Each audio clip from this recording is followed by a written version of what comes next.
ಆಗಬಾರ್ದು ಅಂತೇಳಿ ಈಗಾಗಲೇ ಕೊಟ್ಟಿದ್ದೇವೆ ಮತ್ತು ಎಲ್ಲ ಜಿಲ್ಲಾಧಿಕಾರಿಗಳ ಹತ್ರ ಪ್ರತ್ಯೇಕವಾದ ಹಣ ಕೂಡ ಈಗಾಗಲೇ ನಾವು ಇಟ್ಟಿದ್ದೇವೆ.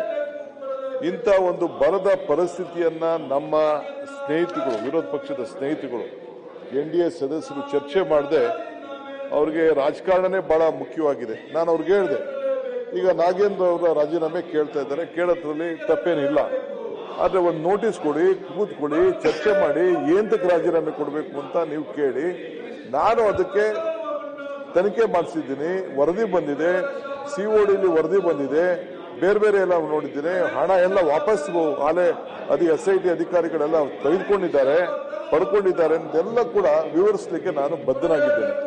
ಈಗ ಬೇರೆಯವರು CBI ಬರುವುದು, ED ಅವರು ಅನೇಕ ತನಿಖೆ ಕೂಡ ಕೊಟ್ಟಿದ್ದಾರೆ. ಅವರ ತನಿಖೆಯಲ್ಲೂ ಕೂಡ ಎಲ್ಲೂ ಕೂಡ ನೇರವಾಗಿ ನಾಗೇಂದ್ರ ಅವರವರು ತಪ್ಪಿಸಿದ್ರು ಅಂತ ಎಲ್ಲೂ ಕೂಡ ಅವರು ದಾಖಲೆಗಳಲ್ಲಿ ಕೂಡ ಎಲ್ಲೂ ಕೂಡ ಅವರು ಬಂದಿಲ್ಲ.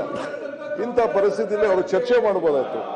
ಚರ್ಚೆ ಮಾಡದೆ ಇವತ್ತು ಇಷ್ಟು ಗೌರವಾನ್ವಿತ ಸದಸ್ಯರು, ಬುದ್ಧಿವಂತರು, ಹಿರಿಯರ ಚಾವಡಿ ಅನುಭವಿಸಿದ್ರು ಒಂದು ವಾರಕ್ಕೂ ಹೆಚ್ಚು ದಿನಗಳು, ಸುಮಾರು 8 ದಿನ ಈ ವಿಧಾನಸಭೆ ವಿಧಾನ ಪರಿಷತ್ನಲ್ಲಿ ನೋಟಿಸ್ ಕೊಡದೆ ಚರ್ಚೆನೂ ಮಾಡದೆ, ನನ್ನ ಉತ್ತರ ಸರಿ ಇಲ್ಲ ಅಂದಿದ್ರೆ ಏನ್ ಬೇಕಾದ್ರೂ ಅವ್ರು ತೀರ್ಮಾನ ಮಾಡಬೇಕಾಯ್ತು.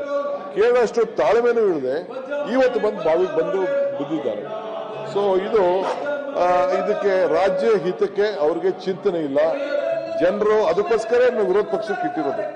ಇವತ್ತು KPSC ವಿಚಾರ, ಅವ್ರದೇ ಪಕ್ಷದ ಸದಸ್ಯರು, ನಾಯಕರುಗಳು, ಆಗಿನ ಕಾಲದ ಮುಖ್ಯಮಂತ್ರಿಗಳು KPS ಅಧ್ಯಕ್ಷರನ್ನ ನೇಮಕ ಮಾಡಿದ್ರು. ಅವರ ಕಾಲದಲ್ಲಿ ಎಲ್ಲ ತರದ ಅನ್ಯಾಯ ಕೂಡ ಆಗಿದೆ. ಕೊನೆಗೆ ಅವ್ರ ಇಂಟರ್ನಲ್ ಫೈಟ್ ಆಗಿ ಕೊನೆಗೆ ಅವ್ರನ್ನ ಅನಾಥದಲ್ಲಿ ಗವರ್ನರ್ ಅವರು ಇಟ್ಟಿದ್ರು.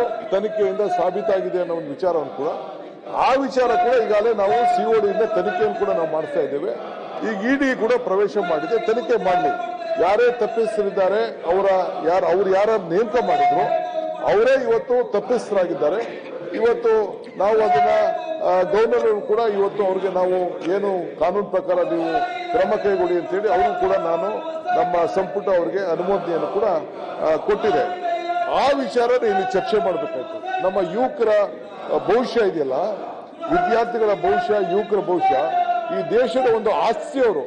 ಅವರಿಗೆ ಒಂದು ನ್ಯಾಯ ಕೊಡ್ಸಕ್ಕೆ ಇವ್ರ ಕೈಲಿ ಆಗ್ಲಿಲ್ಲ. ಅದಕ್ಕೆ ಇಡೀ ರಾಷ್ಟ್ರದಲ್ಲಿ ಯುವಕರೆಲ್ಲ ಕೂಡ ಈ ಸರ್ಕಾರದ, BJP ಸರ್ಕಾರದ ವಿರುದ್ಧ ಕೇಂದ್ರದಲ್ಲಿ ದಂಗೆ ಇದ್ದಿದ್ದಾರೆ. ಇದನ್ನ ಇವರು ಗಮನಿಸಬೇಕು. ಮಾನಸಿಕವಾಗಿ ಇವ್ರಿಗೆ ಈ ಅಸೆಂಬ್ಲಿಯಲ್ಲಿ ಈ ಎಲ್ಲ ವಿಚಾರಗಳನ್ನ ಕೇಳಲಿಕ್ಕೆ ಶಕ್ತಿ ಇಲ್ಲ. ಇವರು ಈ ದೇಶದ ಯುವಕರನ್ನ ಯಾವ ರೀತಿ ದುರುಪಯೋಗನ ಮಾಡ್ಕೊಳ್ತಾ ಇದ್ದಾರೆ. ಪಾರ್ಲಿಮೆಂಟ್ ಅಲ್ಲಿ ಇವತ್ತು ಪರಂಗಿ ಅದೇನೋ ಇದನ್ನ ಗನ್ ಶಾಟ್ಗಳನ್ನ ಹೊಡೆದು ಅಮಾಯಕವಾಗಿ ಅವ್ರ ಮೇಲೆ ಪಾಪ ಅವರೆಲ್ಲ ಬಂದು ಉದ್ಯೋಗಕ್ಕೋಸ್ಕರ ಇದ್ದಾರೆ. ಈ ದೇಶದ ಉದ್ದಗಲೂ ಕೂಡ ಯುವಕರು ಉದ್ಯೋಗ ಇಲ್ಲದೆ ನರಳ್ತಾ ಇದ್ದಾರೆ.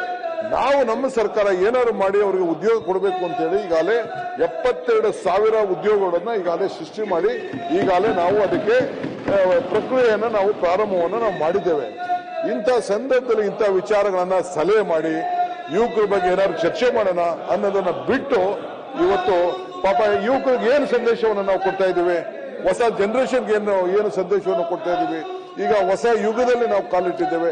ಇದೆಲ್ಲ ಕೂಡ ಇವರೆಲ್ಲ ಬಹಳ ವಿದ್ಯಾವಂತರಿದ್ದಾರೆ, ಬುದ್ಧಿವಂತರಿದ್ದಾರೆ, ಪ್ರಜ್ಞಾವಂತಿದ್ದಾರೆ ಅಂತ ನಾನು ತಿಳ್ಕೊಂಡಿದ್ದೆ. ಇವ್ರಿಗೆ ರಾಜಕಾರಣ ಮುಖ್ಯನೇ ಹೊತ್ತು ಈ ದೇಶದ ಯುವಕರ ಭವಿಷ್ಯದ ಬಗ್ಗೆ ಯಾವ ತರದ ಚಿಂತನೆ ಇಲ್ಲ ಅನ್ನೋದನ್ನ ಹೇಳಲಿಕ್ಕೆ ನನಗೆ ಬಹಳ